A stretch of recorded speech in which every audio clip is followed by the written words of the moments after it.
And the stream should be live. I am hearing myself. Shut up. Shut up, Twitch. I don't need to hear myself.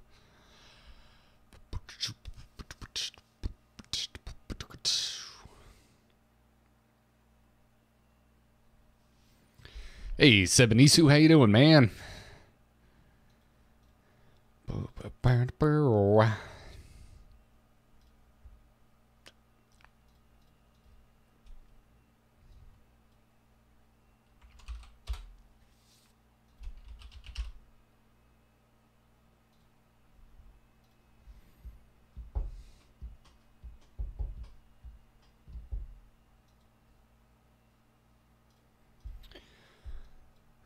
Right.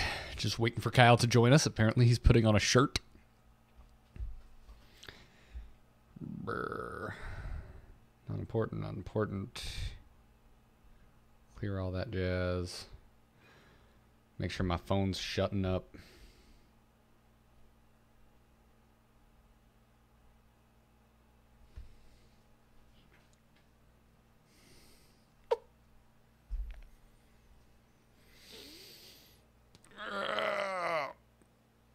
Oh. Body still needs to wake up. My brain's okay. It's everything else.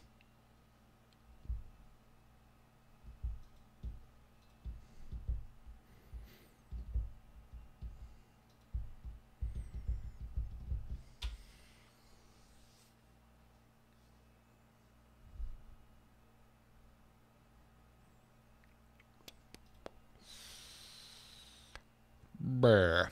All right. Close that. Forget that.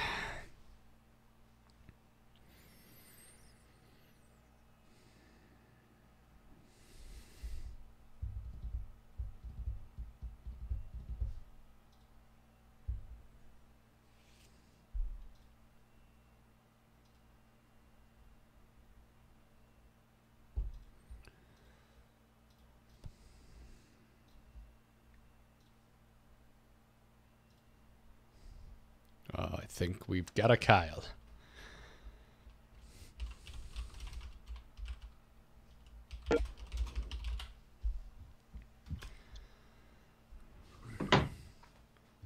Kyle is joining. He can't hear me yet.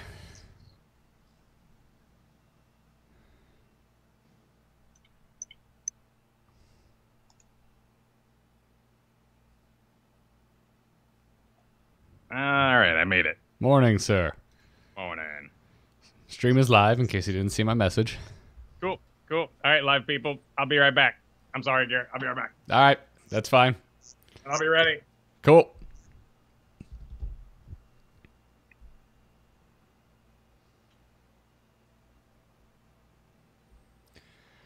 Burr, burr, burr, burr. I don't know. I feel like I should dance or something. I don't know.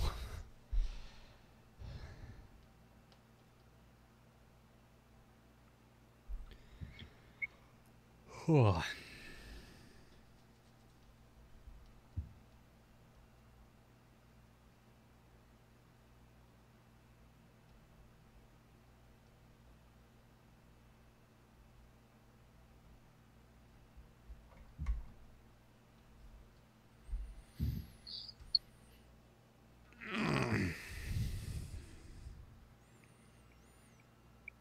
No, the finals creeping up for midseason brawl. The timing has been just the pits.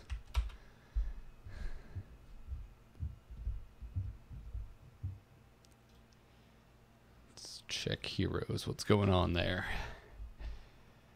Yep, still going.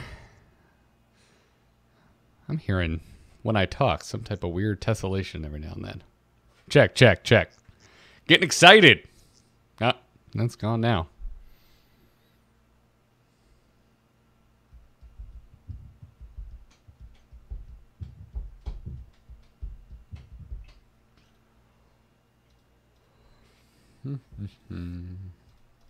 Close that.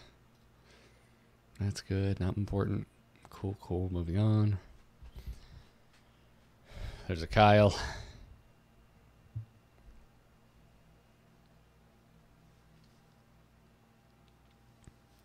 Okay.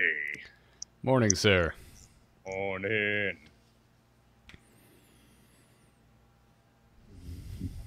It's a nice blue shirt you have on. Thank you.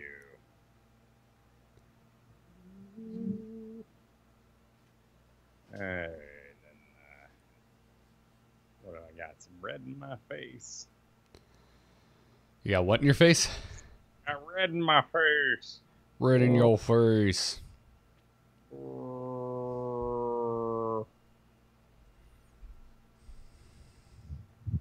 That'll do. That'll do. Alright. Cool. Cool. Is this the background you're rolling with? Yes. Cool. Unless you require something else. No. I was just wondering if you were switching scenes or if I can center you up. Yep, go for it. I will be here. I will be located here. You'll be located there. Cool. Sounds good.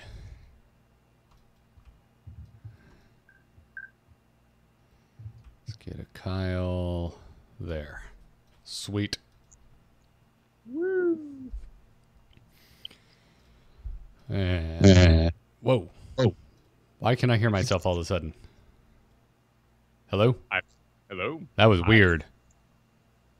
Wasn't me. Was it? Check on my end? Okay, no it's not. That was strange. Oh. Wait, okay. Should be better. Okay. Check. It's gone. Cool. Sweet.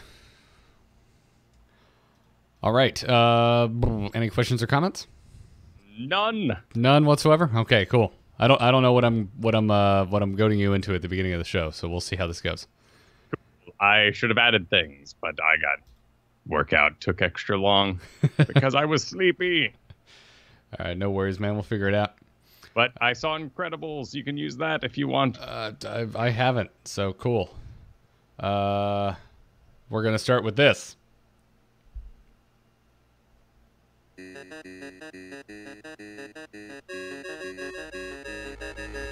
Get ready to kick off your week with Weeksauce. And if you enjoy this show, find more podcasts like it over at amove.tv.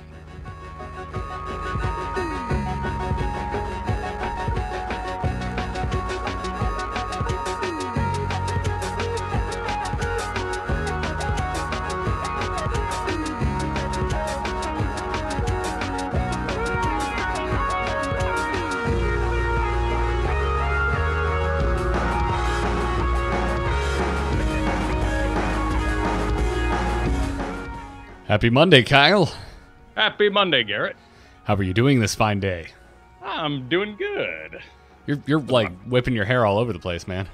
Oh, it was my birthday over the weekend, so it was kind of like, whirlwind. Friday became a weekend day, so I'm out of it, Well, yeah, man. Did you have a good birthday? Oh, it was fantastic. It was fantastic. I turned 31. And by coincidence, I went to a planetarium. So, there were science people want science. So they're asking my age for just reasons and, to gauge the audience. And I had to pick the selection 31 to 50. Oh, damn, man. Yeah, I know. Can we get some standardization in our year brackets, by the way? Because every time one of those things pops up, it's never the same. That's true. No one can agree on their damn age brackets. I think it's important to divide the teens and the 20s out from the 30s, though. But I think maybe like 28. 28 would be a good starting point. I think that's fair. I think that's all right. Yeah, I don't know, man. It's just to me, it feels a lot like how pant sizes are starting to feel. I can't just buy pants. I have to try them on because one. I could even have two of the exact same pair from the exact same brand at the exact same size, and they will fit differently. Oh, you need some brand loyalty. What I'm trying to say is get your shit together, jean companies. I don't remember the type of jeans I own, but they are now the stretchy kind. I order them online for my legs, which are very long. If they're stretching them, it's not so bad. But it's when we're dealing with like old school denim, like you need to get that stuff right. There's no wiggle room there, literally. But why? It has no give. Why? Why would you go back? Are you purposely aiming for the lesser genes? Huh? No. Technology's moved on. No, it's just sometimes going through and a pair I like just happens to not be Stretch. Fair enough, but you're in a car state too. Oh, that's right though. Yeah, you guys don't use the toll roads. You got those cards that get scanned nowadays, so no harm done. Oh, I'm not sure how this ties into pants at all, but we just got one of those scanners for the toll roads. Well, good. Then you know all about how hard it is to get in a normal pair of pants to get your wallet out for one of those toll stops. Oh, gotcha. No, man, when I get into the car, I don't know about you, but everything comes out and goes into areas in the car. I hate having things in my pocket when I'm sitting in a car seat. Man, for some reason, I think it was maybe we were watching The Game, the Michael Douglas movie, and my dad, very serious, turned to me when I was a child and said, make sure you never take things out of your pocket, because when you get thrown from a car like Michael Douglas just did, you'll be happy that your wallet and all is in your pocket. That is such a delightful dad thing. Like, I don't think them not knowing who I am is going to affect the attempts to hopefully save my life. I think it's more of like a cash thing, and maybe from a cash era of thinking. Gotcha. Yeah. All plastic here, man.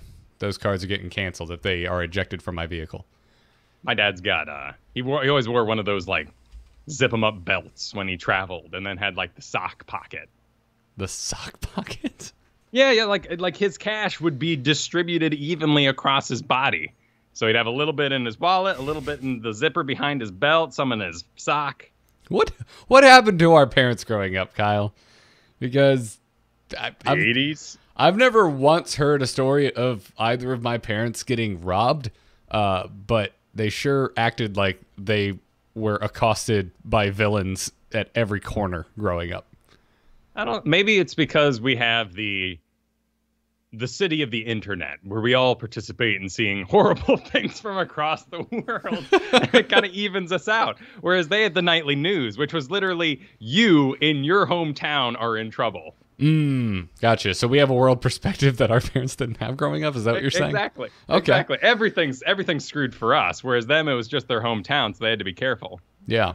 Yeah. Whereas we sort of entered like this zen of apocalypse in a sense, right? Where we're all just along for the ride. Yeah. Yeah, man. And it's like I had this a lot around when Hurricane Irma was coming through, from when all of a sudden the internet just starts judging you. Why do you live there? Why would you choose to live there? And I'm like, well, where do you live? Because the chance there's something everywhere. You pick your natural disaster, man. Earthquakes. Well, I mean, and it's a tough thing to argue with, but at the same time, you can throw right back in their faces. Do you have a pet? And they say, well, yes, I love my cat. Well, what are you doing with 13 years of your life, you butthead? You're going to make yourself sad at some point. Judging people for owning pets? Well, yeah, that's what they're doing, right? Because it is insane. You know, when you look at the shores of the cosmic ocean kind of situation, you build your house on a beach. That beach is going to erode eventually. Like at the end of the list of things that could happen in your house, erosion is 100% going to ruin your house at some point. And much like a pet, you are buying a pet and you are going to make your family sad. Like, I am family planning in a sense. And if I get a dog now, I am investing in making my children eventually sad. Well, I would argue it's an important life lesson. Sure. But I mean, if we want to like double down on the pet talk for a second, I think the argument that I would make is that the years of joy outweigh the sadness that will come. And I would say Floridians agree. Yeah, that's kind of my point. I'm like, if you live somewhere with blizzards, that seems completely bananas to me. If you live somewhere where the earth could just open up at any moment and destroy the building you're living in, that freaks me out, and I can't comprehend it. So I'll take my hurricane. There's enough warning. Yeah, there was lots of good stuff at that planetarium. We're on a sort of fault line up here, so I got to play with all the goodies. Of course, they had the bubble wall, you know, where you pull the strings and the bubble wall goes up, but the kids were really occupied with that one, so I didn't get to try that out. But I did get to do the Puget Sound floodplains and do the hurricane box, which is always lame. Always lame. Oh, where they throw a bunch of like foam everywhere. Yeah, they didn't do the foam like they did at is it Mosley? Mosley? Mosey. With the Recyclosaurus outside. Yep. Yeah, Mosey. I love that you know what that is. I love that we can have a conversation about the local field trip locations in Florida. Oh, it was great. I have a personal just love of practical science presented as magic.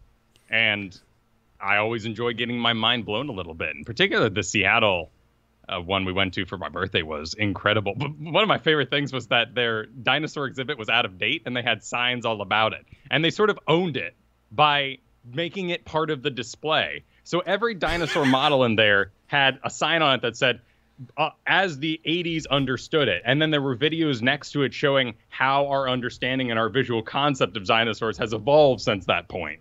That's hilarious. So they just have a bunch of asterisks on plaques being like, by the way, turns out they had feathers. Sorry, Yeah. we done goofed.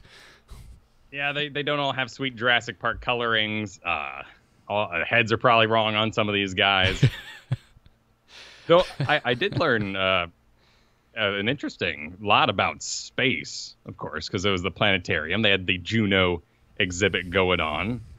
Apparently, when you get into space, you're no longer under pressure from gravity. So your body says, oh, we don't need as much blood to push against the pressure of the Earth. So you lose 20% of your blood. What? And you just lose 20% of your blood How? When you're in space. How? Because your body, much like not working out, you sit down in a chair and you just lay there for several months, you're going to atrophy. So your body just says, I actually do not need this much pressure to compete with the gravity of space because there is none. So how do you? I don't know. I guess I understand muscle growth better than I understand where blood goes, because I always assumed like it would need to leave your body somehow. It doesn't just disappear. Because it's always being replaced, right? The cells are always dying, and the body basically goes, I don't need to replace those anyway, Okay, gotcha. You fire a guy at the corn dog stand, nobody's buying corn dogs anyway, no big deal. God, you need to be a science teacher, Kyle, because that's a great analogy. So the pressure from your heart pumping pushes the blood all the way down to your feet and then rockets it back up to your heart, which means your heart is working hard against gravity. So once gravity cuts and you have less blood, your heart starts winding down and stops being as strong. But the most bizarre fact that I learned there is that, you know how you take iron and people are like, iron, blood, red blood cells, anemia, basic science. Mm-hmm. Well, they can't eat iron in space because they'll get iron deposits built up inside their body because they're producing less blood. So you can't eat spinach if you're on space, even though it's one of the plants that grows the best in space.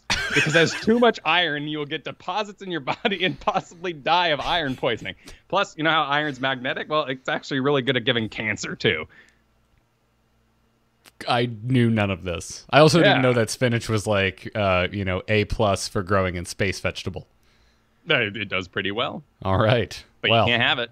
Well, damn, Kyle, you're blowing my mind right now. I'm ready to get into the styrofoam wind tunnel and have you explain to me why I'm about to get pelted in the face by a really soft piece of styrofoam. Well, that was just a wind machine, so I don't have anything fascinating to tell you there. Yeah, it's fans blow wind fast, apparently. That was definitely my favorite. I also got to try VR for the first time. Ooh, cool. Was it a Rift? Was it a Vive? What was it? It was an Oculus. It was an Oculus Rift. Okay, rad, man. I'm assuming it was educational.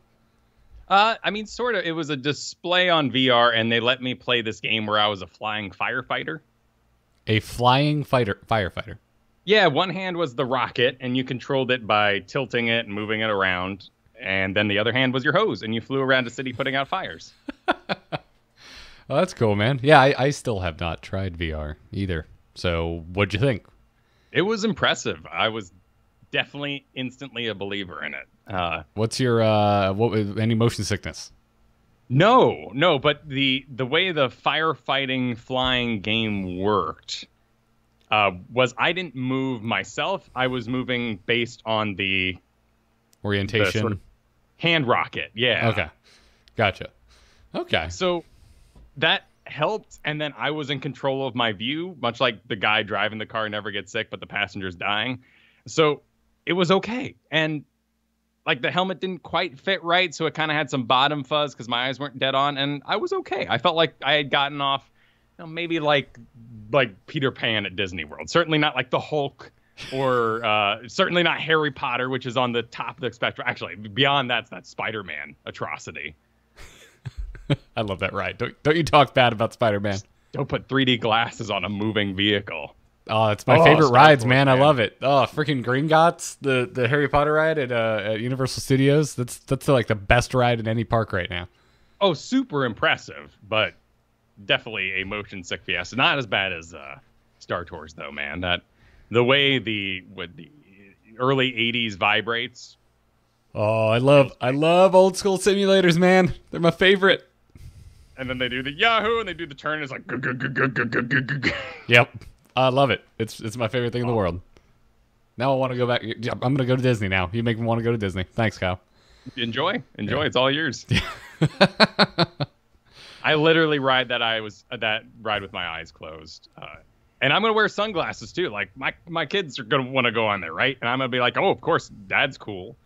And I'm gonna put on sunglasses and just close my eyes for the whole thing. I wonder if they can engineer glasses that would just make it not 3D, but still orient the image in a way where it didn't look fuzzy.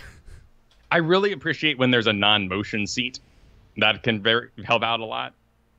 What rides had those?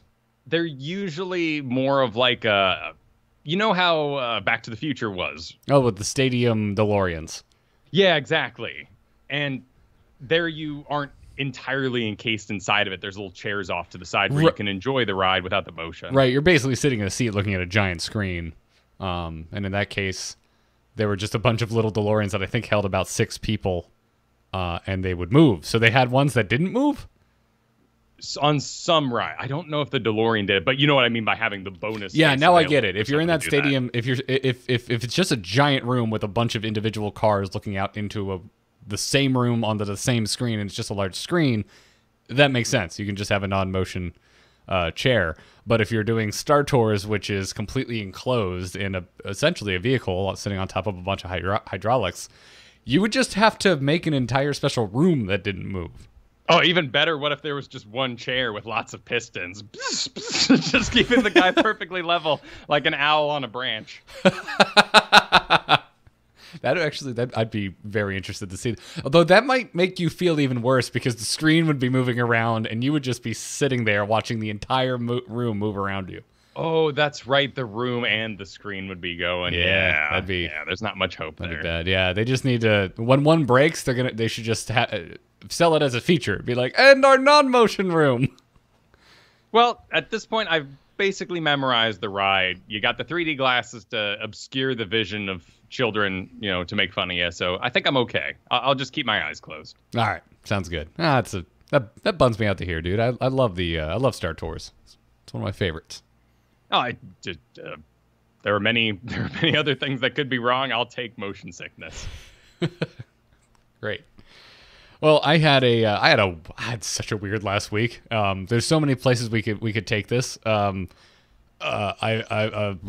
Things got like weird and heady because I had to go to a funeral, which is never fun. Mm. We went to a car meet, which was probably exactly how you think they go, and then we did Father's Day. Nice. Yeah, that was the weekend. Ooh, yeah, that will put you in a bit of a odd place, lining those up like that. Yeah, it was a whirlwind weekend of emotion. But yeah, I don't do well with funerals, dude. Doesn't do well for me, and especially when they're at like the church you grew up going to, and you don't go to anymore, and you haven't been to in a very long time. Oh, weird. It's super strange. Like it was this weird combo of I feel like I'm 10 years old again, and also having to come to grips with mortality. Yeah, like trying to decide how you're going to pay taxes while hanging out with your 3rd grade teacher. Not too far off. Not too far off. But yeah, I mean, it was very sad, as they always are. I don't want to get too into it because there's just nothing fun to talk about when it comes to funerals. But no, and it's part of this time period in our lives. There's there's prom, but now it's kind of the 30s. You got the 30s with the weddings, the 30s with the kids, and then the last generation's passing on, and another 30s we'll have to do it all over again, but we'll be in a different chair, and then we'll be in the final chair in the final 30. Pretty much. Yeah. So it was strange. But yeah, I could talk about the car meet. It had just as much vaping as you would assume it would have. I honestly, my first thought was tank tops, but there were a lot of tank tops. Actually, we've been to quite a few now. Katie and I have kind of realized that we rather enjoy the what I would assume most people in our circle consider the mundane task of going to a car show and looking at cars. But this one was out at the beach. That's where they met. So it was really rad. It was a giant barbecue, and we just went and tossed ourselves in the Gulf of Mexico. It was great. Nice. Yeah, but there were a lot of tank tops. There were a lot of just no shirts because it was hotter than hell in Florida this weekend. It's what we call hot here, but I can't compete. Probably my favorite thing was, though, it was a meet for one specific car, and that one specific car is a Ford Focus. Oh. Yeah. What was special about it? Well, it was for Focus enthusiasts, and we have recently gotten rid of the Mustang and picked up ourselves a Focus. So we're like, are there Focus clubs? Is that a thing that exists? And turns out there's a ton of them in Florida, and they had a huge meet coming up this weekend. So we're like, screw it. It's only 2 hours away. Let's go see what this is about. And so we get there, and it's a state park, and it's in a very rich area of Florida. If anyone's familiar with Naples, and if you live there, I don't think I'm insulting you by saying you got a lot of yuppies living in Naples. It is a snooty location in Florida. It's also very nice because there's an ass ton of money. But so we go down there, and you know it's a state park. It's this beautiful beach. It's a beach parking lot, and so you've got all the locals just craning their necks and scratching their heads, wondering why there's like 60 Ford Focuses taking up all their parking spots. That is bizarre. I honestly, if I hadn't have played Need for Speed, if I didn't know about, rally racing and all that sort of thing, that would be one of the most ridiculous looking meetups on Earth. Yeah. So I mean, it was all a bunch of Fiestas as well. It was basically if you had a turbocharged Ford hatchback, this was the meet for you. Perfect. And yeah, so it was really funny. It looked like Fast and the Furious with nothing but grocery getters. Drop them off at the kids contest. Yep. Oh man. Lowered, custom rims, big ridiculous spoilers. Everyone has blow off valves. It was wonderful. Nice. Yeah. It was fun. A good Father's Day for the paw. Oh yeah, had a great time. Went to our mutual friends that has a large community pool. Did another barbecue. So we did two cookouts and swimming 2 days in a row. I guess to kind of get our heads out of the weird funeral headspace. Which worked pretty damn well. Nice. Yeah. I mean, your family's over here where I live, so I'm assuming no family get together for Father's Day for you. No, and it's kind of one of those weird limbos where like me and my dad have a birthday call, and then because we talked the day before, we don't talk on Father's Day again. Oh, that's true. Yeah, because your birthday is the same every year, so it would fall very close to Father's Day. Exactly, and this time they were nearly back to back, or at least by the time I got to talk to him, since I was busy running around Seattle during the main day. But they're doing awesome. He just got a big old promotion at Disney, which is fantastic for him. And he said, I was hanging out with my best friend, which really just means a lot to hear because he's always been very quiet. And for him to have a bestie, oh, that's awesome for him. Isn't that fun? Don't you get excited for your parents socially? Every time they're like, I've been really enjoying that movie, or I was talking on the internet about my family. I'm like, thank you, hobbies, love it. Yeah, I've been. My parents have taken to the Netflix binge rather well. So every time I see my folks, they have some new show. I guess they've recently wrapped up the Tudors, and they're kind of going down that rabbit hole of that time period for shows. They They rattled off a bunch of other shows I've never heard of that are apparently set in a similar time period. Yeah, my parents do a lot of like the Bones and the crime drama. Oh, stuff. Like NCIS and that kind of stuff. Yeah. Yeah. That. My folks aren't into that, and I'm glad because those shows bore the hell out of me. They'd pick something else. I mean, I couldn't get Kristen to sit down and watch X-Files, but looking back on it, it's pretty slow. The X-Files? Yeah. Yeah, I've never attempted to crack that open because I didn't watch it when it was current. And I think I've mentioned this before. I already did the Doctor Who relaunch, and that like there's some great stuff in there, but there's a lot of crap, and I feel like X-Files is probably the same way. So unless I get a cheat sheet, I don't think I'm going to dive into the X-Files. Yeah, and it's not very linear because it is made in that era of TV. Right, where it was just Monster of the Week. And, maybe every now and then you kind of accidentally trip over an arc, but it's not always there. Yeah, it can get frustrating. Yeah. I mean, Katie and I have watched the new ones that they've been putting out the last couple of years, and even those, I was like, I realized that the original show was like this, but this is new. Why not have a more direct arc? Well, and I've been going through that Venture Brothers show, and it's really good in a linear setting. And that wasn't even made in the era of what I would call the internet. That was Adult Swim. Although when you think about it, I mean, it was around the same time as Arrested Development. And I feel the same way about Venture Brothers as I do about Arrested Development. Like, the show is terrible if you watch it out of order. Yeah, really frustrating. And really, maybe not the best jokes in the world in the first place, but, I mean, kind of like Arrested Development, funnier when lined up in the correct order. Yeah.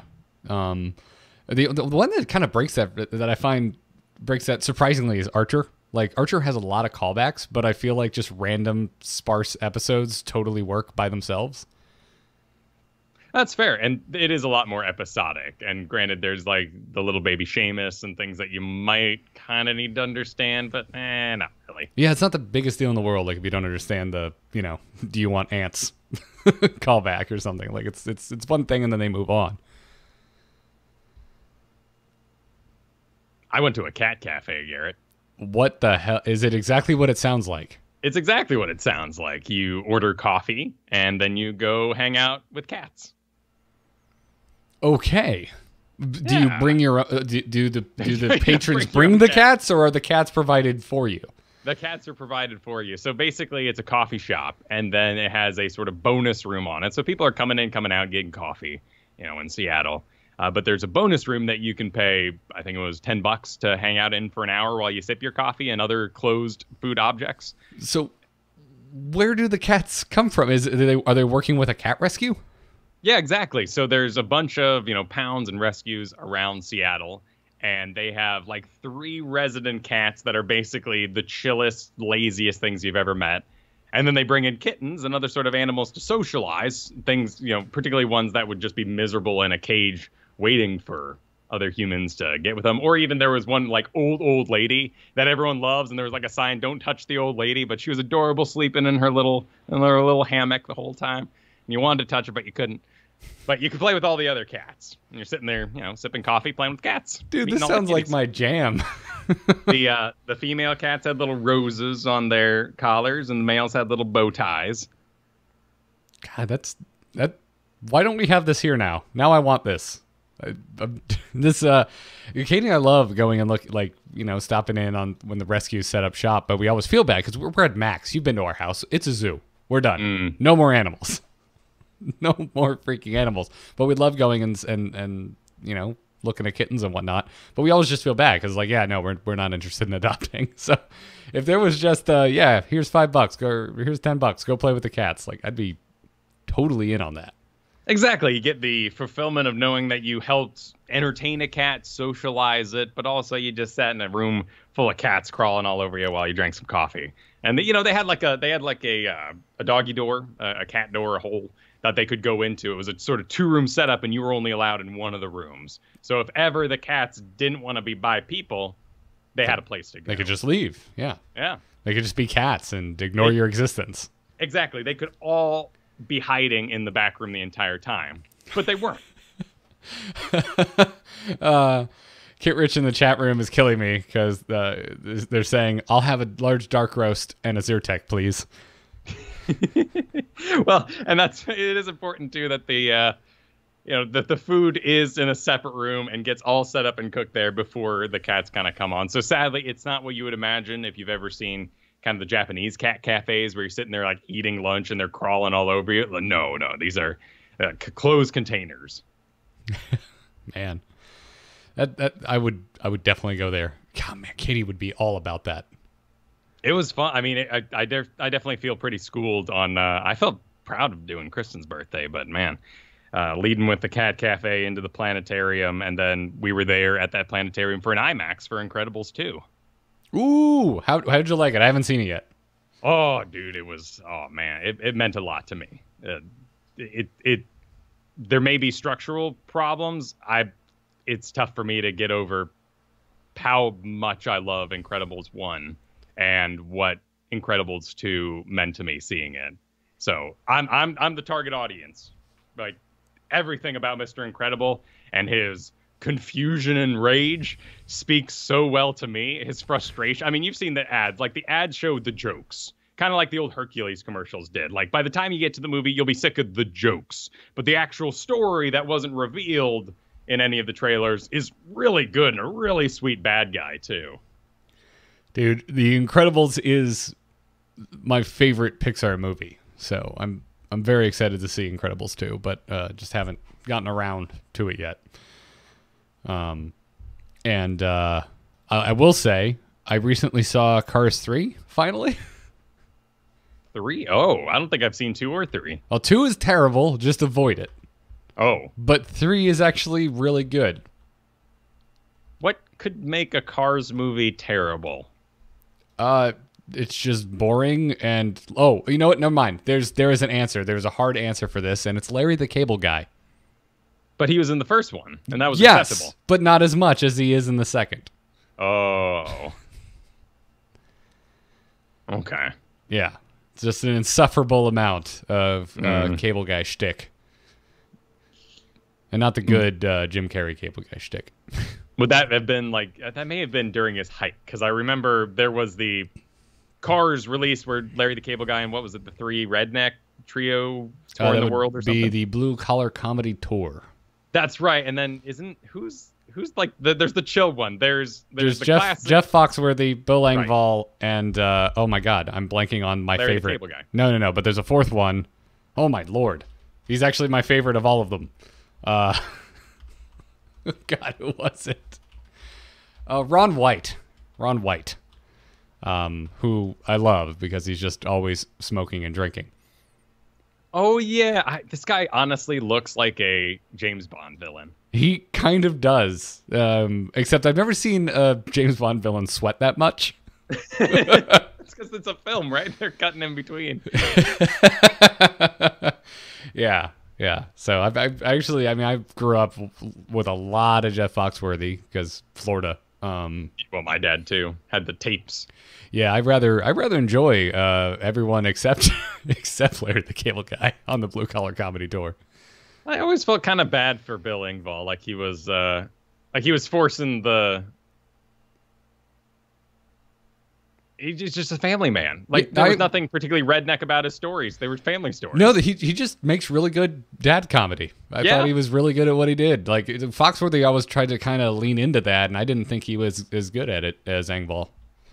Well, maybe it's just the time they come in, because Bill Engvall was he was the "Here's Your Sign" guy, which my parents were really into. That particular line. Mine too. Which was always weird because it's not really deliverable. They'd be like, "Here's your sign." 5, 10, 20 seconds after the joke had passed, and they're still laughing over there. But hey, very true. No, I think it's difficult for comedians to transition into dads. So maybe I'm wrong about Bill Engvall, but my experience with him was he was already a dad when I first saw him, so his dad comedy was spot on. But when it kind of comes on late, it's like poor Jim Carrey, unrelated to being a dad here. Just it's easy to be Thor. You're handsome, you're buff, you're action man, and everyone goes, "Wait, he's funny too? We love you forever." But when you're the funny guy, and then people try to realize you can do action, there's this big disconnect, and they're always battling. and doing over serious movies, like really like Jim Carrey and Robin Williams, like some of the just shockingly frightening movies they do sometimes. Yeah, yeah. I feel like yeah, you're hitting the nail on the head. There's a proper direction where there is no pushback, and it's action or drama first, comedy second. But if you start with comedy and try to go the other way, everyone's always kind of like, "Whoa, pump your brakes."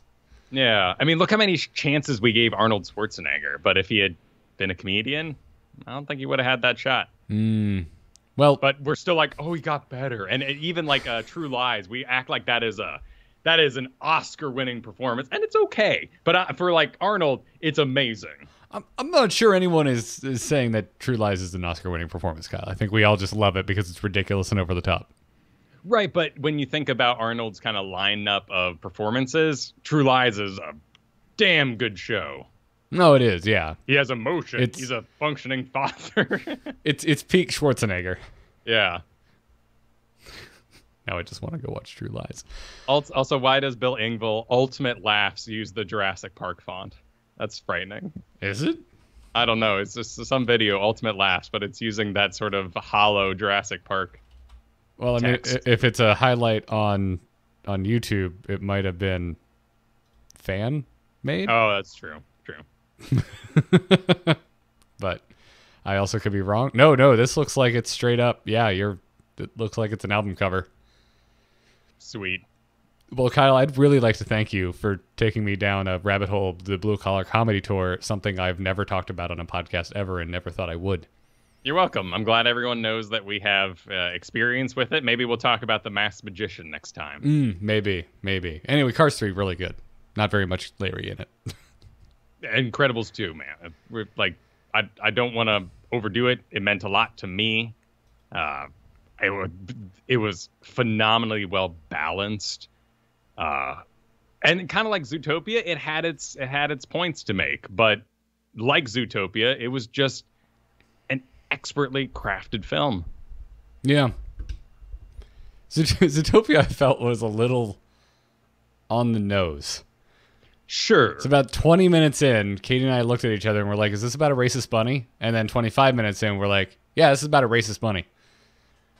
And the pressures of a society. You're right. It's a really thick topic that Zootopia tries to handle. And I thought they did well.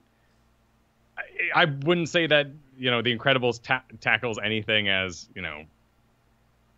divisive as that. It's more, that raising a family's a team effort. Yeah. Whoops. You found out. Parents shared the load. Yeah. Yeah. I don't know. It also might just have been, I just happened to pick up on it earlier than in other movies, because in Cars 3, I didn't really see the moral coming for a while. Well, I mean, also Zootopia wasn't too far from the whole Ferguson thing, and she was a police bunny too, so it very quickly reached that point. Yeah. Yeah.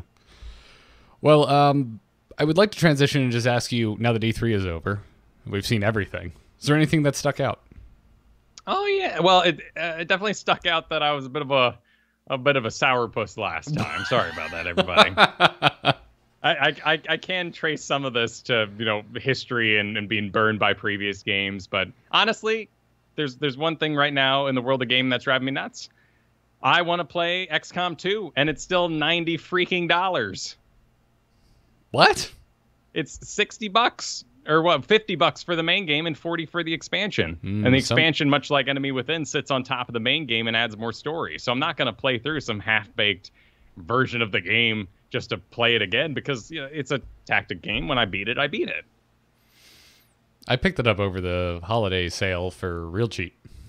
Yeah, maybe the summer sale hasn't happened yet, and I guess it did come out last year, so it's not too old, but... Well, the XCOM 2 came out like 2 years ago. The expansion came out last year. Oh, well then I continue my upset. I'm feeling the same way about Gears of War 4. It was $20 last week. Now it's back up to $40, and I'm like, well, but no, I didn't know. And all I'm just gonna wait. Because I know it'll go back down eventually. Well, it's a 2K game. There's going to be some ridiculous sale where I can get XCOM for $5 like I did the first game, but I gotta wait. So that's happening in the background. But you should probably check like key sites because I'm seeing it as low as $16 here. Oh yeah, I forget to do that stuff. I'm always just looking at Steam on my way to play my own games. Yeah, me too, because it's just so damn convenient. But every now and then, when like I really have the itch to play something, I'll resort to a key website.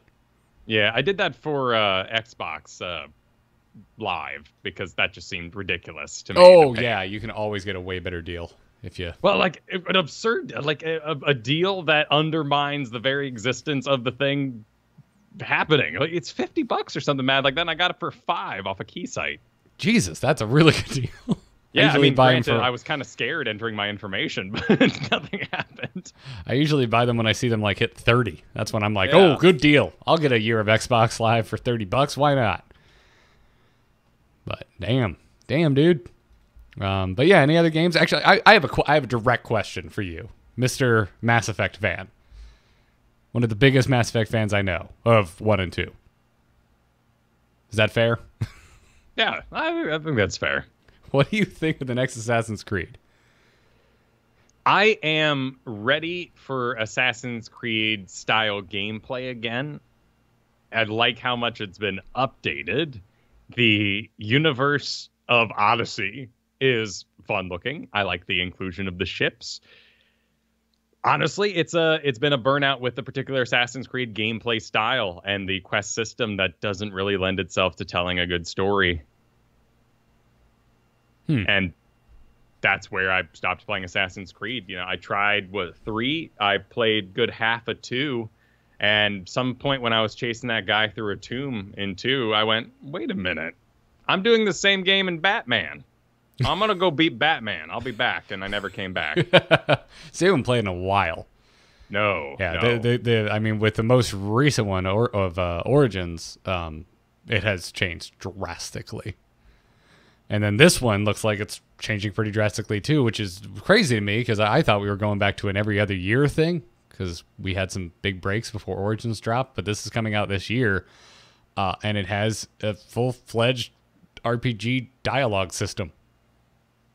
Yeah, though they miss the beat quite a bit by about at 2 minutes. They do some choosing the stuff, and then you walk with the guy. And escort missions, following people, even if it's stealthy. It's just a little 2005. I'm with you there. That almost looked like it was an intro, though. I'd be curious to see how much of that there really is. That almost looks like it's the very beginning. Let's see the city. Right, there's an important aspect of a tour, right? And even the Shatrath tour gave you an idea of where things were and where you'd be turning in your Aldor rep. Yeah. Because now that I think about it, because I'm very excited for the Red Dead sequel. And in RDR, I really like the, just hold down the A button and your horse gallops alongside the posse you're with and exposition happens. Because I dug it, because I'm like, I'm in the game, and if I get bored, I could just veer off the path and go do something stupid. Oh, totally. And I mean, same thing with Witcher, right? They also had the very large combat section at the end here of their gameplay show, which is impressive, and people aren't as jerky in the background, which is fun to see. I think of like, the God of War games, previous console generations, where we had a battle in the background and the guys went all pixel, or and even not Warlords, Shadows of Mordor. On the horizon, they'd be like sprites, and about a third of the way towards you, they turn into GIFs, and then at about 2/3, they turn into models. Yeah, I mean, we've seen that trickery in a lot of games. But this looks good. I mean, this sort of beach battle here they have. Yeah, it has really piqued my interest. I haven't played Origins yet, and it's just a time thing. I really like Assassin's Creed. I've played almost every one up to Origins. So I'm obviously a fan, but... Wait, we flew into her eyeball at the end. Are we still in a machine? But it's Assassin's Creed. I'm sure we are. Really? They kept with that? Yeah, they kept with it. Wow. I don't know as far as Origins, but like even the pirate one was, you were still in an animus. Weird. Which, by the way, did you ever end up playing Black Flag? No, I didn't. I heard great things. That thing is probably like $5 and a taco now. You should play that. Does it cost me the taco, or do I get a taco? It's very good. I mean, there's a shot here of like a tree with a face on it, and the whole sort of Greek imagery is really exciting. The setting, I hope it's fantastical, because that's what was fun about the Templars and all, is there was an actual, magical artifact that you sort of battled alongside or interacted with. Yeah. Did you see? I'm shocked. I'm honestly shocked that they continued the Animus thing. They had nowhere to go with it. I mean, you could just tell a new story with new characters in the present having to go back into the past, right? Like, there's no reason you can't just stick with that. But like in Black Flag, they didn't really do much with it. Well, and you should have the guy do the thing in the real world then. And I get that you have to build an entire future set, and that would be really expensive, particularly when we spend so much time in a sort of more open world game. But Desmond, right? I really expected Desmond to at least scale the outside of a glass wall in one, instead of just kind of turn on his high beams and look at the wall. Like, if it happened in Black Flag, I would hope that she would then have to maybe not pilot a sailboat, but at least pirate something, steal a car. I don't know.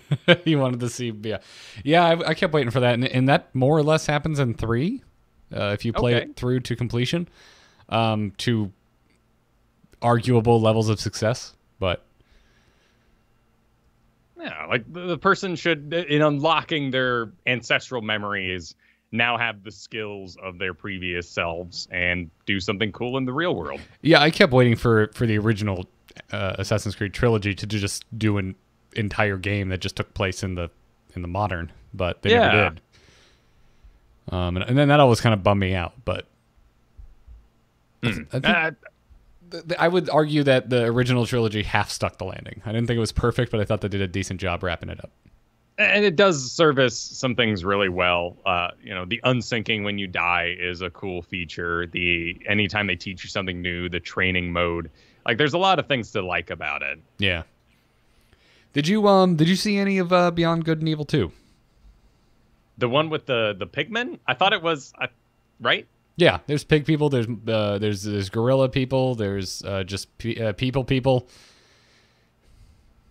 I thought it was a live action, like over stylized Ninja Turtles at first. Like hanging out with Bebop and Rocksteady. Oh my god. Sign me up. I would play that game. And then like Robot, the Technodrome shows up. And so that was like the one thing I missed. So I went back over the weekend and caught up on Beyond Good and Evil 2. And it just looks bonkers, man. What a cool world. Also, their presentation was lame. They had apparently they let people go behind closed doors and play like a pre-alpha version of the game, but they didn't really show that. They showed very little gameplay and spent instead 10 minutes talking to Joseph Gordon-Levitt. And I just thought that was wicked lame, because what little bit of the game we did see blew my mind. I mean, that's basically what happened with Cyberpunk, right? We haven't seen that 8 minutes. Have we? If the Cyberpunk gameplay made it out, I am unaware of it. Yeah, because I saw all the people, tweeting their passes, being like, I'm going back. I'm going to see it. Yeah. So I was listening to, I think it was Giant Bomb. They were talking about the Beyond Good and Evil gameplay, and it just sounds bonkers. Completely bonkers. Like imagine No Man's Sky, but you actually took time to design interesting planets. Interesting. I've been seeing quite a few of my friends playing No Man's Sky again, though.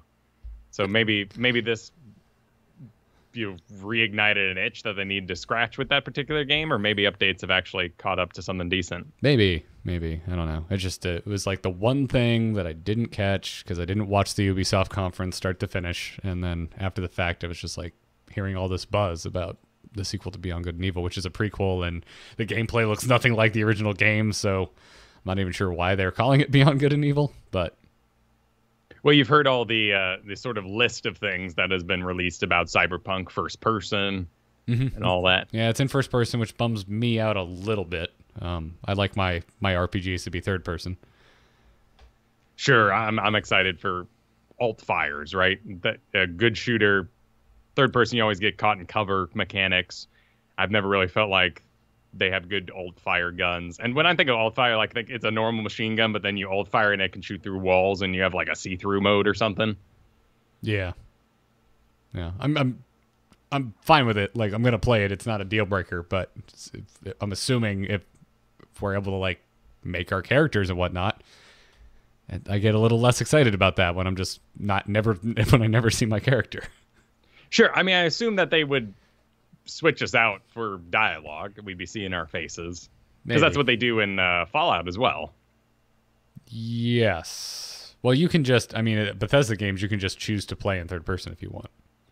Well, and watch your feet slide elegantly across the ground. Well, I mean, do we want to have a conversation about Bethesda animation? I don't think we need to retread that.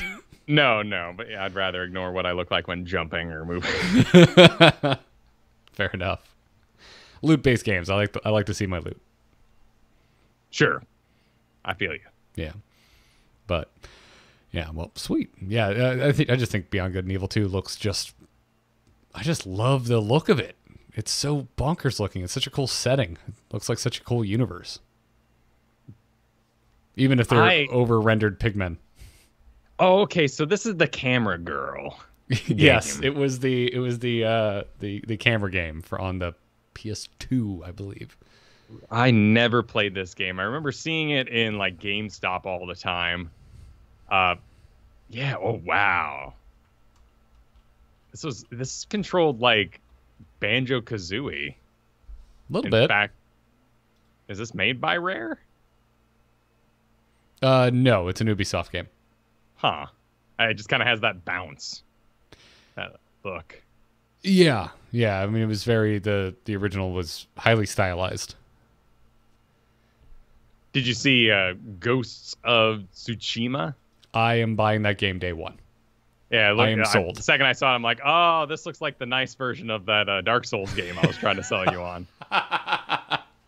Yeah. I keep just reiterating that this looks like Red Dead Redemption for feudal Japan, and that's a game I didn't know I wanted, but I want it. Sure. That game just looks. Well, that game just looks beautiful. Well, and Windy World got more press, or whatever it was called. The thing I was trying to sell you on last time with the robots. Oh, Dark Souls with a katana. No. The robot who loses his arm, and it's a VR game. Oh, I still haven't seen it. I still don't know what you're talking about. No one ever actually told me the name of it. So. Stormlands, was it? What's that? What have I just said? A wiki of ice and fire. Okay. He really named something Stormlands? Jeez, dude. Yeah, I still never figured out what the hell robot game you were talking about. Or did we? Did we figure it out and I've already forgotten it? I think I Googled it in time at the end there, but. Oh, my Lord. Yeah, I think maybe you did figure it out, and we have now both forgotten the name of it already. Perfect. There's too much at E3, man. There's too much I've already attached my wagon to, so that just evacuated my brain. But I'm excited that you're excited for something you don't know the name of. Yes, me too. Well, yeah, I think it's at this point it's mental protection. Just if I don't know the name, I won't be upset when it sucks and I've forgotten about it. It's fair. It's very fair, Kyle. Well, shall we take some questions from Twitter? Let's do that. Cool. If you want to leave us questions, you can email us, amovetv@gmail.com, or you can tweet at us at GarrettArt, at Kyle Ferguson. Babylon Redeemer wants to know, have we already covered our favorite condiments? I don't think so. Not on this show. I don't believe we have. Would you like to go first? Sure. Hot dog, I think relish is my favorite part of it. Ooh. Oh, are we going like per food item? Yeah, I think it's tough to go universal because if you were to say mustard, I'd be like, hell no, sandwich, gross, weird. But burger? Hot items, mustard is really good. I do spicy, or stone ground or whatever mustard on damn near anything. I like that. It's not chunky mustard, but yeah, stone ground. Yeah, just anything that's not just yellow. Yellow mustard grosses me out. Just your normal generic, everyone has it mustard is not my favorite thing in the world. I mean, that's fine to mix in with your ketchup, in my opinion. Yeah, see, I'm a no ketchup guy. Like under any circumstance, there's nothing I like ketchup on. That's right. You hate tomatoes. That's disingenuous because marinara is one of my favorite things in the world, as is salsa or pico. But ketchup and giant slices of raw tomato, get it away from me. So chunky tomato sauce, is that bad? I can make it through it. It's not my favorite. I'd rather have creamy. Ooh, so you want like your marinara smooth? Yeah, man. The only chunks I want in there are onions and meat. Okay. Yeah. All right.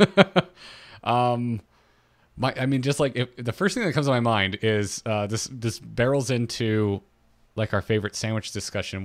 There's two places locally who have sandwiches I love. One is called the Main Bar, and it's just kind of like a New York deli, but in Florida. And they have a jalapeno mayonnaise there that I ask for a side order of on top of it being on my sandwich because I like it that much. Like they make it themselves, like they get their mayo and then they dice up their own jalapenos like really, really small and throw it in there, and it's amazing. Wait, is that little hallway place we went while I was down there? Oh, if it looked like a hallway, yeah. I must have taken you to Main Bar and have now forgotten that I took you to Main Bar. It's like it was like a shopping center, but for the first time ever, it had a door on both sides of the shopping center. It was just a hall through it. Yeah, man. They make friggin' amazing sandwiches. That was good. It reminded me of like Big Joe's or whatever it was called. Yeah, New York sandwiches. Yeah. They've got a sandwich there. It's just really, really, really rare roast beef on a Kaiser roll, and they put some of this jalapeno mayo on it. And I always get extra on the side, and I'm not even kidding. Like I just slather it on every bite I take because I like the stuff so much. But see, there you come across another combination, which is the mayo and the roast beef. Like that. I mean, that sounds like really good mayo, first of all, but that combo works. And just like I do, if I had a corn dog, I could do solo mustard on that. That's fine. Or bratwurst or something like that. Fair enough. Yeah, any tubed meats, I need to have spicy mustard. Anything including regarding beef between bread, I need mayonnaise of some sort. There was a brief time in Kyle Pass where he made ketchup into sweet and sour sauce. Ketchup into sweet and sour sauce. Yeah, you can do it. It's not too hard. You basically sugar the ketchup really a lot. I'm glad that you can do that because I would never do that. It sounds terrible. It actually was like acceptable for a couple of goes, but this was, during one of those time periods where Kyle was kind of eating the same meal over and over again. So I've been doing that. I've talked to you about how I'm trying to lose weight, so it's like been chicken and vegetables for every lunch. Because I, need to keep the fat low. But I've been cooking everything in spicy mustard because I need a new flavor. That'll do it. Yep. But sweet and sour. As far as your standard American Chinese takeout, sweet and sour sauce is my least favorite. I'm not. I'll eat it, but it is not my jam. So thinking of making it out of ketchup just makes me want to walk away. No, it wasn't good. And you're talking about like health. Like there's two sort of sides of the thing, right? There's the health. I eat this every day because I know it works and meets my macros. And then there's the I am out of college and I don't understand the world. Plus I'm poor, so this is what I've decided to land on meal. Yeah. We actually one of my sister-in-law has just gotten on the kind of health food train, and it's funny because she's doing the exact same thing everybody does, including myself, which is spaghetti squash or something like that. We all just go, okay, I'm eating healthy. What do healthy people eat? I don't know, some disgusting crud. Maybe we can fry it. Maybe we can make it okay. Until eventually you realize you can just have broccoli and chicken, and you don't have to get weird. Well, at a certain point, you're bored of broccoli and chicken. And sure. That's why once a week right now we are doing spaghetti squash, but we're not doing spaghetti squash. We're like peeling it out of a butternut squash because we have heard nothing good about actual spaghetti squash. No, it's not very good. Yeah, I've heard it likened to the intestines of a pumpkin when you're creating a jack-o'-lantern. I don't want to eat that. Yeah, actually, spot on. I have no interest in eating that. Whereas if you actually have like a corkscrew like grater, you can just turn basically any squash into spaghetti-like substance. And we've been doing that with butternut squash, and I love it. I legitimately enjoy it. Like, this is something I would eat even if I wasn't on a diet. That's awesome. Yeah. But yeah, for me, it's just getting full. I just need something to, fill up, and I'm trying to avoid the rice. So, squash noodles it is. I think of them all. The one that would, like, of all the condiments that closest resemble like a family pet. Like, it's kind of mangy. You're not sure where you found it, but you love it. Hot sauces.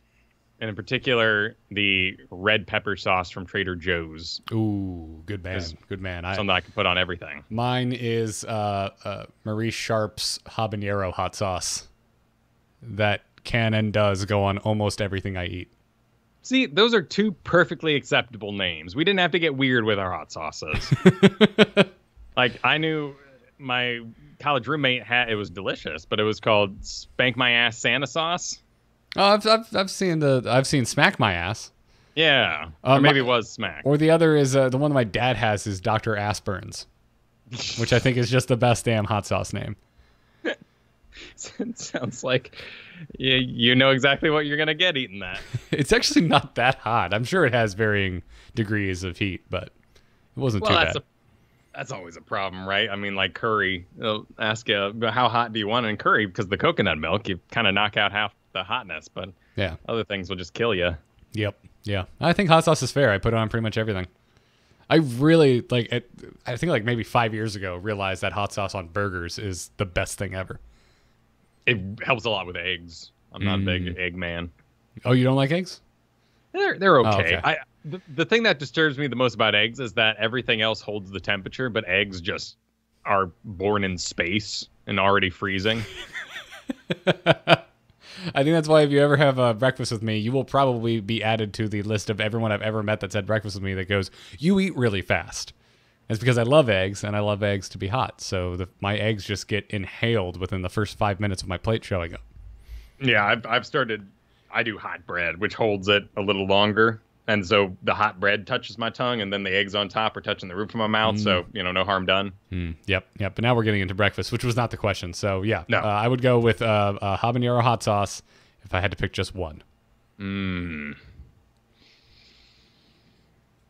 know what? I mean, I think we landed on together. I think a hot sauce. I think I'd go with that Trader Joe's guy. That of all the things that can change something's flavor dramatically, that one will get me through the most meals for my life. Yep. Same. I put that shit on my turkey subs. Everything. Goes on everything. Dead Center asks, if you could have one Pokemon in real life, which one would you have out of the original 151? Younger me would have said a Blastoise. Yeah, but now I just think of like what's cute and what would be a fun pet. Right, like what would be effective in my home? What use would I have with giant water cannons? A lot of the joy of having a Pokemon goes away when you start thinking about not having anyone to battle with them.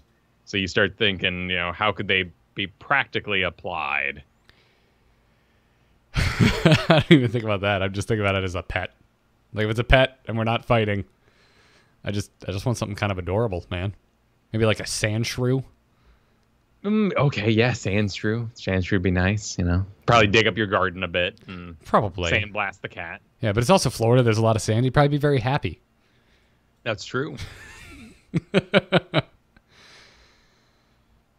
That's the first thing that pops in my mind. That or like a Psyduck. But I feel like the psychic abilities could really become an issue.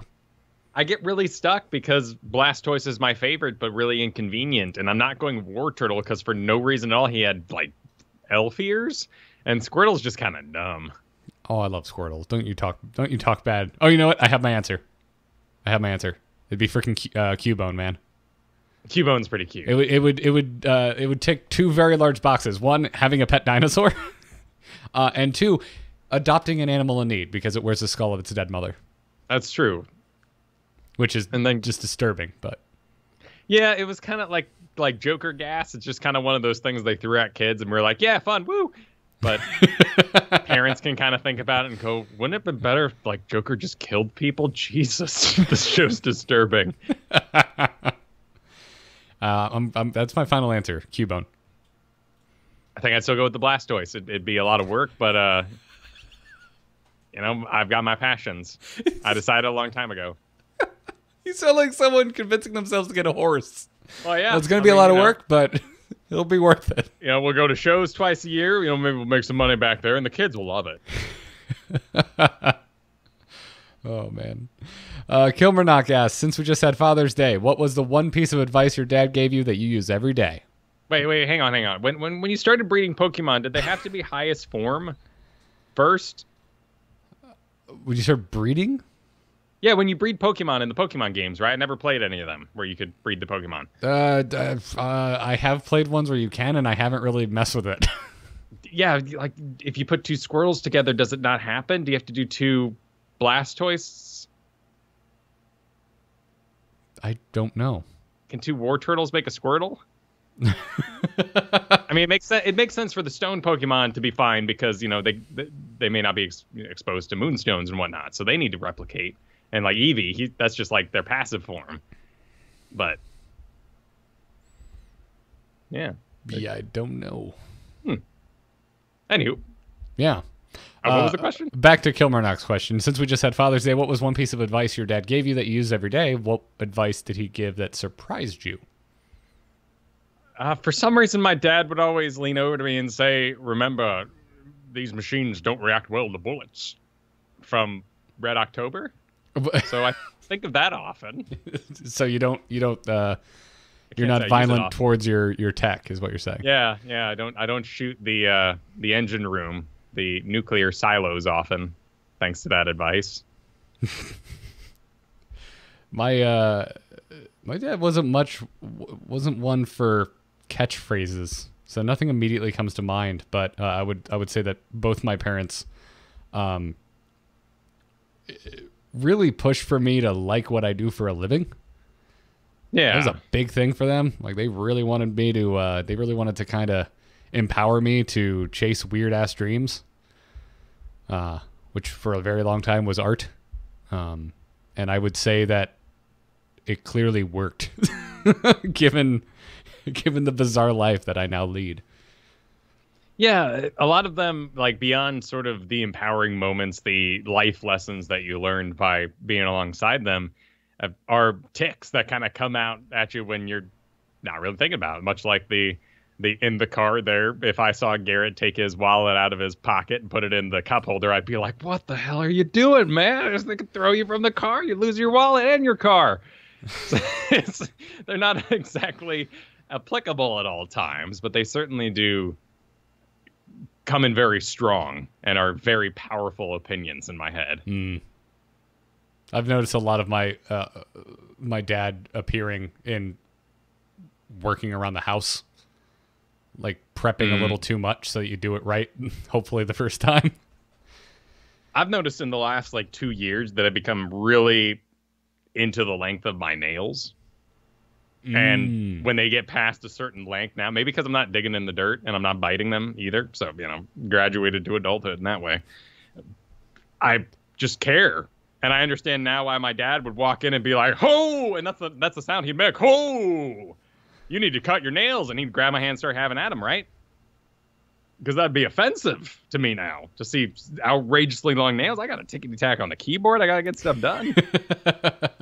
I hate the way they go soft when you're doing the dishes. Oh yeah, it's nasty. That's real nasty. Random comment of the day. My left ring finger nail grows faster than any other finger, noticeably faster, and I don't know why. That's also your marriage finger. I'm always having to cut that sucker. Because it's so full of life. I guess so. I don't know. This has been a thing since I was in my teens that I noticed that particular finger just grows faster. Don't know why. Strange stuff. As far as surprising, I don't know. I feel like my dad is like a character in a novel. He's role playing his character correctly at all times. So I've never really been surprised by something my dad has told me. It's always felt in character. Yeah, just a lot of little stuff, holding the doors and things like that that just kind of take over your brain.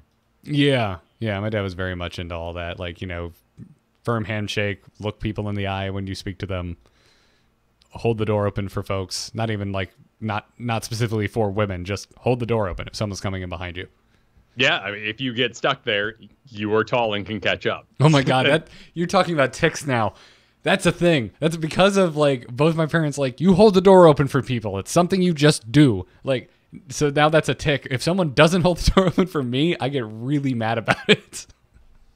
I find that most people at least do kind of the extra push, right? Yeah, Like yeah. they're going through and they give it a little heave to make sure it stays open.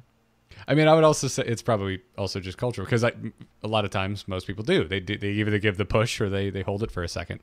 So when someone does it, like, I get really indignant about it. Yeah, I often think they're very self-centered, right? They're so busy in their own world. Yeah, Because that's something you could still accomplish with the headphones, earphones, or the glasses, earphones on. It's a city thing that can still be pulled off. Like, I don't think anybody's rude for locking up their brains when they move through a subway, in a sense. right. But even like I just got back from New York and everyone held the door open. Like, I didn't have anyone, just ignore my existence, 3 to 5 feet behind them, which I would say is the hold the door open for someone distance. Yeah, maybe that's what it is. Just an acknowledgement that you're there. We don't have to talk. We're both acknowledging we're in the city. We're tired of people, but, here's the door. Right. Yeah. Holding doors open, man. That's something that just drives me nuts. I got nothing. I mean, there's been all kinds of weird little lessons growing up with my dad. Like, I'm actually pretty decent at building fences.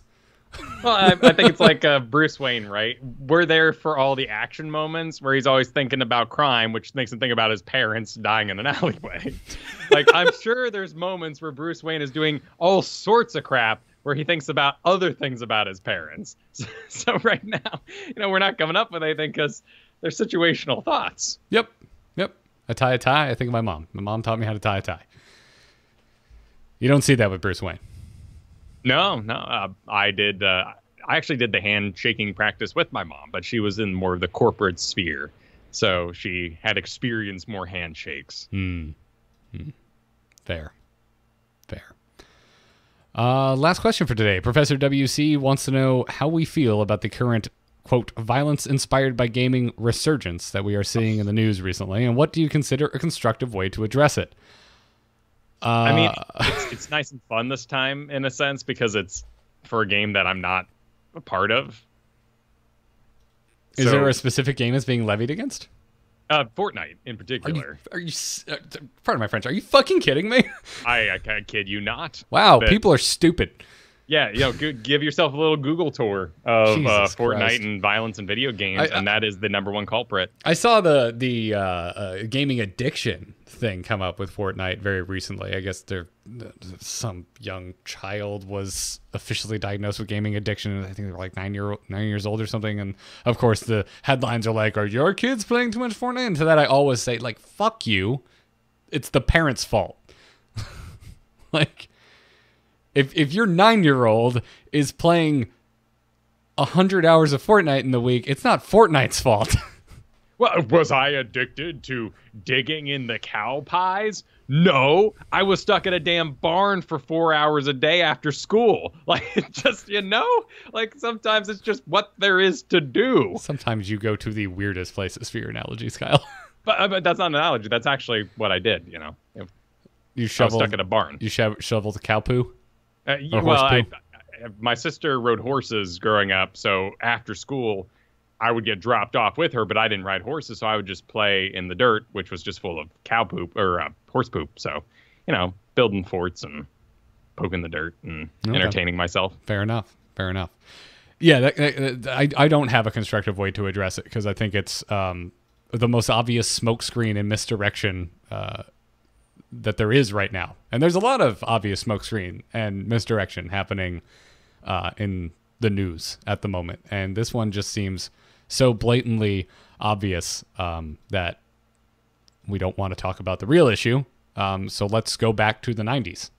Well, and it's It's a reaction about a reaction. And that's something I realized I was doing with E3 last week, much to my sadness. I was honestly looking at reactionary sources before I was looking at the core sources, the actual gameplay, the presentation. I was spending more energy consuming what other people were saying about it. And that was making me more upset, naturally. I think that's fair. So in these things, it always happens that way. People are getting all worked up about a video game they maybe don't even play, and miss the whole root of the problem, if there is one. And let's just say that you are genetically and mentally meant to be obsessive as a child. Where do you think people learn to juggle, to write, learn a language? Like, you literally run around with that much energy so that you can break your arm so you don't break your arm when you're older. Like, you play fighting lions. That's important. They're not obsessed with play fighting. They're learning how their bodies work. Yeah, I don't understand it. I mean, I grew up, I think, in a relatively unique scenario. Like, the first time I shot a gun, I was very young, and it scared the hell out of me. I never... What age? God, I might not even have been 10 yet. Oh, you know what? I would have been... would it been... Might have been almost 5th grade? Yeah, it's probably around then for me. Yeah, so about 10. And, I mean, it's nothing like playing a video game. It's not even close. I don't know. This stuff just drives me up a friggin' wall. Because clearly, the stats, there are statistics to back up. Like, with how many people there are enjoying games as a medium, if games led to violence, there should be a significant larger amount of violent acts being carried out by gamers. It doesn't match up. It's just bogus. Whereas when you look at the people who are actually carrying out these violent acts and what they've been exposed to, what their day-to-day life is like, what beliefs have been instilled in them from a young age, that's, in my eyes, what's leading to this. I think that there is a pre-thought and protection that is important. Like, Back to the Future originally was going to be a refrigerator as the time machine because they thought it'd be funny. Doc makes a refrigerator. You gotta climb inside the refrigerator. Yeah, we haven't had enough rectangular objects be time machines. Sure. Well, and also, this actually the original story was that you had to be in a refrigerator and then a nuke would go off near you, launching you into the past. And that is why Indiana Jones rides a refrigerator from a nuke, is because Spielberg helped produce Back to the Future. And he enjoyed that joke. That's, well. Yes. Spielberg, you need to check your sense of humor. Yeah, well, it went a little too long in the tooth, perhaps. But in that case, they changed it, one, so it could actually be mobile and part of the story and participate more in the movie as a DeLorean. But also, they were concerned about kids climbing inside of refrigerators, which in the 80s and back into the 50s, it was a valid concern. You will be trapped inside a refrigerator, an old refrigerator in particular, before we had our sort of suction cup methods. While we've talked a lot about values instilled in us by our parents. Don't get into a refrigerator was an odd one that came up a lot growing up. It did, and I find that people in Florida were really into it. Maybe because it was cold, right? And there was a part of us that they knew that all kids were going to get hot, and that climbing inside a refrigerator was capable of their size, and we were going to do it. Maybe, but I certainly don't know anyone that ever even attempted to go into a refrigerator. I knew a family cat, not my family, got stuck in the refrigerator. Just came out chilly. He was okay. You're trapped in there with food. Like, I get the be cold, right? That's probably the bad part. You starve to death, maybe, but there's no food. Anyway, where were you going with this? That there's plenty of good pre-thought to have when you're creating an entertainment source. There's also the fact that it's fun to build a ramp and run up it and fire your sniper rifle midair on top of a rocket. that you were riding from your friend who shot it out of a rocket launcher. Right. And you can't pre-plan for those things, and I don't expect anybody to protect me, my family, from those creative thoughts. Exactly. Yeah. I don't know. It's I always get, again, indignant and start going, well, I wish I was around for when folks were talking about how movies were causing this. Actually, I was. I wish I was around when folks were saying television was causing this, when radio plays were causing this, when books were causing this. I think the World of Warcraft one was the most interesting because it didn't have guns as part of the main highlight of the discussion. It was the addiction. Right. So you remove the violence aspect from it, but people were equally as scared. And to that, kind of my cap on the conversation would be, people be scared. Yeah. It's spooky. Yeah. World's spooky. It's full of stuff you don't understand.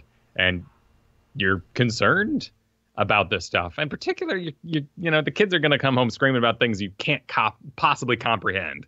And even if I set up the best playlists that I possibly can, get all my favorite movies on one machine and they can click wherever they want, they're still going to go to their friend's house and watch regular show and come home quoting something I don't understand. Right. And that's fine as long, I don't know. It's so much this, you know, we are both not mental health professionals, but like in my own anecdotal experience, it seems to be directly linked to parenting.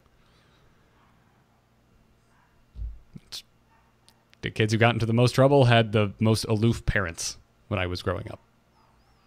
I think that's a common through line. Yeah. Yeah. So it just makes me very angry to a certain point where it has come up in family conversations and I have literally just walked away because I think you're too stupid to function if you truly believe video games are to blame. Well, and it's a drip feed, you know. We live on the internet more than most people do. In fact, most people's window to the internet is the news provided them on whatever their clickable thing in the morning is. That's not, I would say, the real internet. The internet's full of opinions and facts, and the internet does not forget. The real one.